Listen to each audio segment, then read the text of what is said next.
Have you ever had that moment when you feel like something is wrong, but you can't understand what? Like, you find yourself thinking, am I the one overreacting? Well, my friend, you may be dealing with an invisible manipulator. This person is the one who plays green, but always has ulterior motives, you know? She makes you doubt yourself, turns everything into a big puzzle where only she has the pieces. You know that guy who always leaves you with a weight on your mind, trying to understand if the problem is with you or someone else? Well, that's the invisible manipulator in action. He does this so well that you don't even realize you're being played in a dirty game where, guess what, the house always wins. So how do you get out of this? First, don't beat yourself up for not seeing this sooner. Invisible manipulators are masters of camouflage. They make it seem like they are best friends, but behind the smiles and compliments, they are plotting. Watch for the signs. You feel like you're always walking on eggshells, or maybe you feel constantly caught up in drama that has nothing to do with you. Does this sound familiar to you? One thing that might help is reading Emotional Blackmail by Susan Forward. She talks exactly about this, how some people manage to manipulate us using fear, obligation, and guilt. The trick is to establish clear limits. And here's a golden tip: don't be afraid to call the situation what it is. The more direct you are, the faster the manipulator realizes that you are not a pawn. Think about that coworker or friend who always puts you in weird situations and then pretends you don't understand. They love lines like, "Oh, it was just a joke," or "You took this too seriously." It is a common tactic to manipulate and distort reality. Here's a practical example. If you notice that someone is always pushing you into a corner, questioning your decisions or throwing hints, keep your eyes open. Often, the best thing to do is to cut off contact and move on. That's right, no dramas. At the end of the day, your peace is worth more than trying to resolve something with someone who doesn't want to change. Maintain your boundaries and remember, not everyone deserves a place in your life. You know that person who, after a conversation, makes you feel like you've run a marathon? You don't even know why, but you leave the conversation exhausted, with a heavy soul. Yes, you may be dealing with an emotional vampire. They don't appear in black capes or with pointy teeth, but they undoubtedly suck up all your energy. And their trick is precisely this: they seem harmless at first, even friendly, but when you realize it's gone, you're drained. And make no mistake, these vampires love a good role play. They need it like the air they breathe. Then you might be thinking, but isn't it just me who's too sensitive? Look, it might be, but most of the time, you're right. These people do this to everyone, and that's how they survive. They involve you in their problems, making it seem like you are the only person capable of saving them. And you know what's craziest? They are never around when you need them. Have you read The Verbally Abusive Relationship by Patricia Evans? She explains very well how to recognize abusive patterns, and that applies here. Sometimes the best thing you can do is put your mental health first and step away from these energy drainers. And you want to know? Don't feel guilty about it. You are no one's emotional ambulance. Think about it, that friend who calls every time you're in a crisis, but disappears when you need a shoulder to lean on. Or the colleague who always has a new tragedy to share but never asks how you are. Did you see how easy it is to identify? It's always about them. Practical advice: learn to say no without guilt. You are not obligated to participate in anyone's drama. Want to keep the peace? Limit the time you spend with these people. And if you worry about, am I going to hurt them? Remember that taking care of yourself isn't being selfish, it's necessary. After all, you deserve to be surrounded by people who recharge your energy, not leave you empty. Everyone has met someone who seems friendly but has a way of making you uncomfortable with a simple, innocent comment. Like, "Wow, you really had the nerve to wear that, huh?" These people are the famous passive-aggressive people. They will never attack you directly. Instead, they prefer to jab you with subtle comments, the kind of venom that comes disguised as a compliment. And the worst thing is that they drop the bomb and leave as if nothing had happened. If you confront them, they still play the classic, "Me? Magic, it was just a joke." They live in an eternal game of psychological disarming, making you doubt your own reactions. It's the famous mild gaslighting, which makes you wonder if you're exaggerating or being too sensitive. Now, the big question: how to deal with these types of people? First thing, don't play their game. You may even be tempted to give a sharp comeback or stoop to their level, but believe me, this will only fuel their behavior. Instead, draw attention to what is happening in a calm and direct way. For example, you might say, "I noticed you said that in a funny way, but I didn't quite understand what you meant. Can you explain?" This takes away the mask of innocent joking and forces them to be honest or back down. In the book, The Assertiveness Workbook, by Randy J. Patterson, he talks a lot about how to be assertive without losing your head. It's worth reading if you want to learn how to deal with passive-aggressive people without exhausting yourself. Let's think about a practical example. Imagine that colleague who always praises you by saying things like, "Wow, you have so much courage to speak your mind. I could never be so rude." Their intention is clear, to make you uncomfortable and make you question yourself. When this happens, the best thing to do is not react emotionally. Respond with a confident smile and a, "Well, that's my way of being honest." This shows that you don't care about their game. And remember, the problem is with them, not you.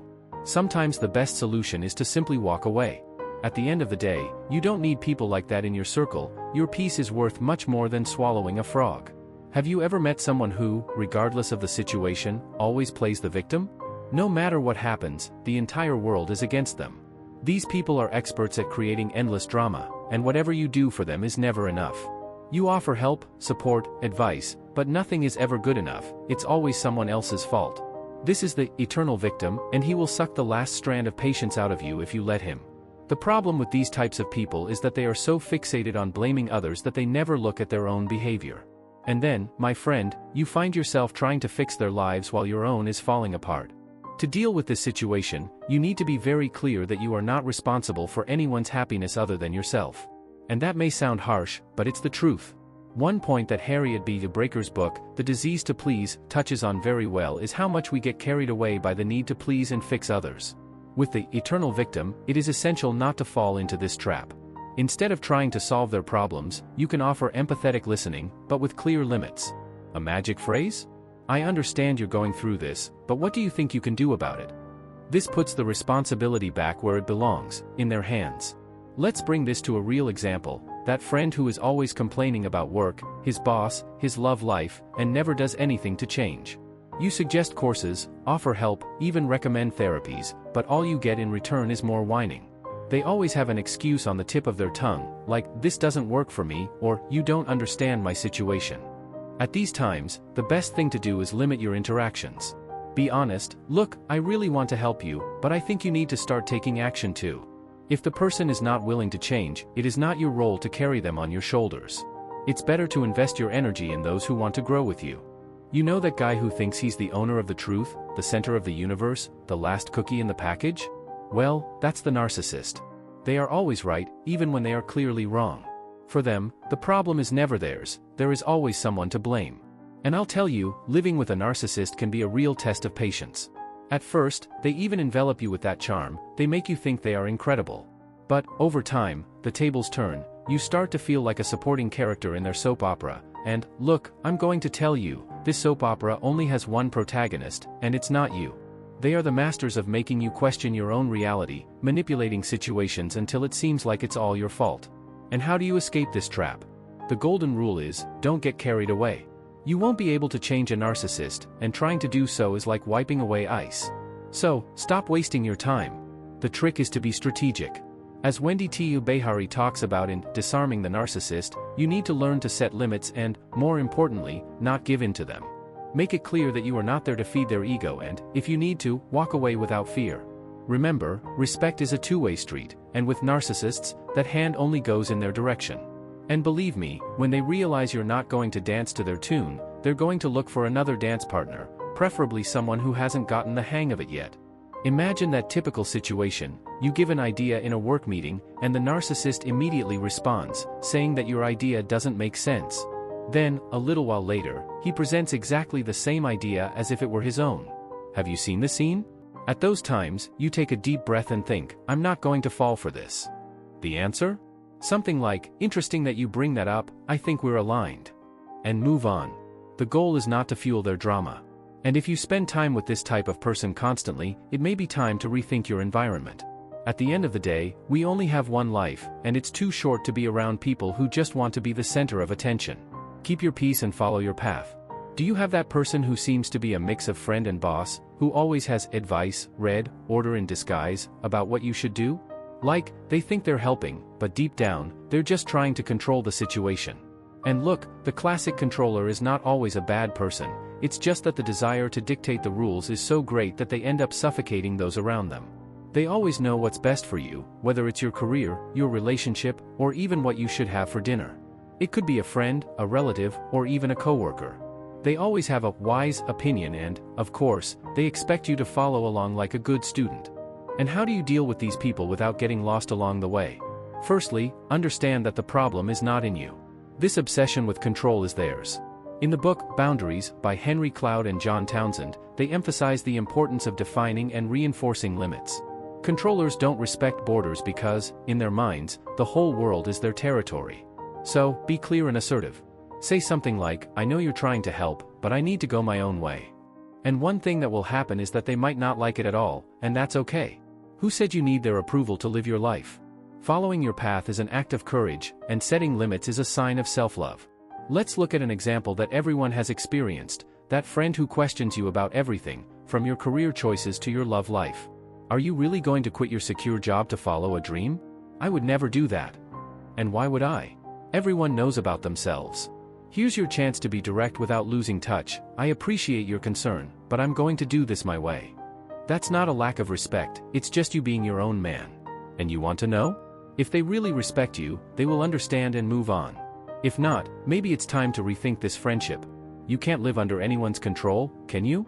Remember, you are the author of your own story. Don't let anyone steal your starring role. You know that friend who, no matter what you do, always needs to do better? If you say that you ran 5 kilometers, he is already saying that you ran 10. If you mention that he was promoted, he immediately comes up with a story about how he is running a team. It seems like everything is an eternal competition. This is the constant competitor. And I'll tell you, living with this guy is a real marathon. They live in a constant state of comparison, and their goal is to always be one step ahead, even if no one is competing.